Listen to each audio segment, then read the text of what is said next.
This is Budapest, Hungary. It is home to continental Europe's oldest underground metro line, and it houses the busiest tram line in the world. The modern city of Budapest were originally two separate cities, the cities of Buda and Pest, divided by the Danube River. During World War II, all of the bridges that connects the two portions of the cities were destroyed.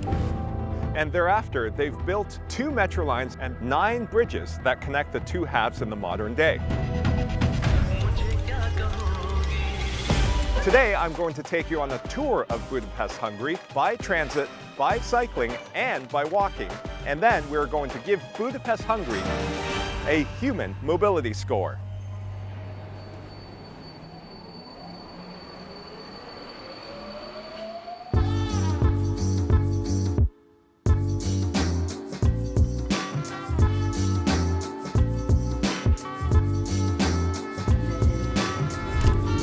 Tram routes 4 to 6 together combine to make the busiest tram line in the world. They have these extra long trams at 54 meters long each. The length of these trams make you feel like you're in a metro. You can barely see to the end of this thing. During peak times, these trams run at 2 to 3 minute intervals and 4 to 5 minute intervals in the off-peak periods. No food on the trams keeps these trams very clean. Watch the signs. This is the terminus of the number 6 tram line. It's one of 33 tram lines that crisscross the city. And from here, you can transfer to the metro and the bus network. And now we're going to make our way to Metro Line 1, which is the oldest line in Europe.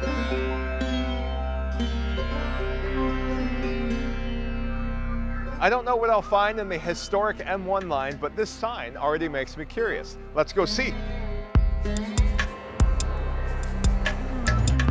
The M1 metro line in Budapest is absolutely tiny. The length of the line is only 4.4 kilometers long, and it was built in 1896.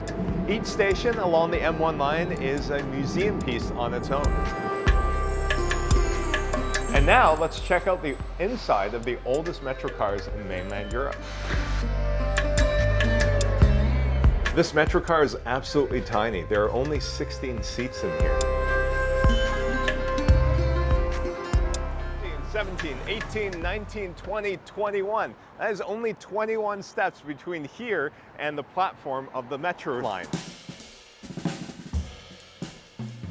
Need to go up a hill in the train? Not a problem. This cog railway has a third wheel in the middle that catches the tooth to bring this all the way up the mountain.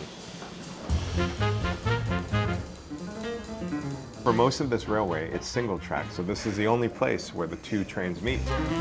This train is tilted this way, but these seats are tilted the other way, so you get to sit upright even though the train is on an angle.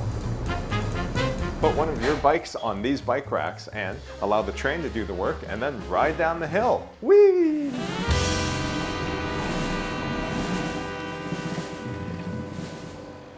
This is one of many mobility points scattered throughout the city. From each mobility point, you have access to bike share, scooter share, moped share, and even car rentals all in one place.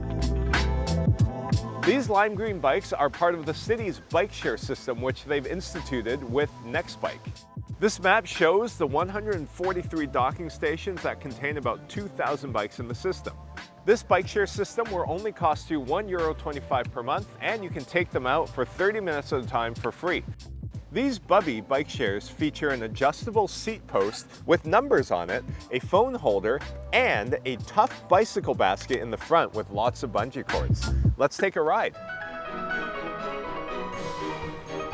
This is a two-way bike path, and it is only about 1.5 meters wide, making it very uncomfortable to pass cyclists going the other way. Cycling along the side streets are an okay experience, except for all the delivery vehicles. Watch out. Thank you to EIT Urban Mobility for your continued support of this web TV series. This is a beautiful tree-lined avenue. It connects the banks of the Danube with Erzsébet Square, and it is a ceremonial promenade that features beautiful scenery. Too bad it's so loud right now due to all the car traffic going down the middle. Here, however, you wouldn't even notice the noise behind me because they've created a little parklet to terminate this neighborhood street, making it a very nice pedestrian environment, and it provides a space to load and unload for the businesses along the street. This street has a beautiful tree canopy, but I would prefer if the bike lane was under that canopy instead of being sandwiched between moving traffic and a line of parked cars. In Budapest, you can see cars parked haphazardly on many of the side streets. Notice how this parking stall is drawn all the way onto the sidewalk. So this parking behavior is condoned. No wonder all the sidewalks were so narrow. If you don't have enough room for 2 lanes of parking, maybe we should just stick with 1. I'm standing on the banks of the Danube River, but you wouldn't know it. There's a highway to my right, there's a highway to my left, and there's a highway on the bridge above me. The one good thing about this stretch is that there's a major tram line that goes north and south along the river. However, there's a complete lack of green space, and it's very loud here.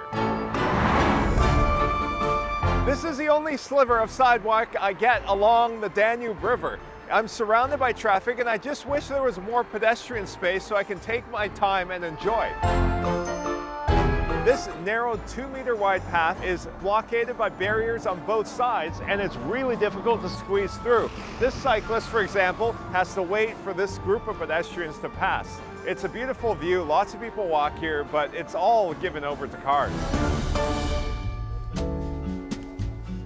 Tenho esse mar todo pra olhar. This is such a stark contrast from the riverbanks where it's basically overrun by cars. They seem to struggle with creating good spaces between pedestrians and motor vehicles where they interact. However, there's clearly a tradition of making pedestrianized streets and squares in the city, as seen in this plaza behind me.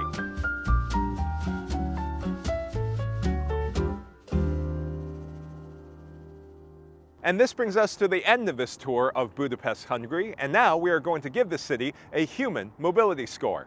For cycling, it was a bit of a rough experience. There was a lack of bike lanes and there was very fast traffic, especially around the periphery of the city. In the city center, the angled parking made it difficult to navigate the vehicles and there was a lot of delivery vans blocking the way. The off-street bike lanes were often very narrow and shared with pedestrians, making it unclear where cyclists are supposed to go and creating many conflicts. Their bike share system, Bubby, is well maintained and integrates well with its mobility hub concept. For all these reasons, I give cycling in this city a 2 out of 5. Its transit system is a real star of the show in the city, where it has managed to integrate its tram network and the underground metro system in a very coherent network. I enjoyed riding the historic Cogwheel Railroad, and it's a great way to get up the mountains and enjoy the view, all while getting to your destination. Overall, I enjoyed using its public transit app and all the frequencies within the networks were excellent. For all these reasons, I give transit in this city a 5 out of 5. Walking was awesome in the pedestrianized plazas in the center of the city. However, just a few blocks away, it was less than desirable being squished in along the Danube River. To walk side by side with your friends, you had to go to the wider sidewalks, which were located in the thoroughfares of the city. However, being beside so many lanes of traffic meant that those avenues were very loud. The city should really not condone leaving vehicles on the sidewalk. And for all these reasons, I give walking in this city a 2 out of 5. A few changes to the cycling and pedestrian experience in this city could make it a great place to get around. However, for the time being, I can only give Budapest, Hungary a human mobility score of 9 out of 15. Give me your comments and thoughts below and hit that subscribe button. See you in the next city. Used to be left on red, now all the girls go holler. Now all the girls go follow. All the fake friends gon' pile up. I need peace to borrow, get that shit right back tomorrow. Somehow all the fans go bravo. Smile so much to hide my sorrows. Faith is shaky and vibrato. I can't hold a frown too long. I can't stay down too long. Look, running from pain, running from strain, running from things, running from schemes.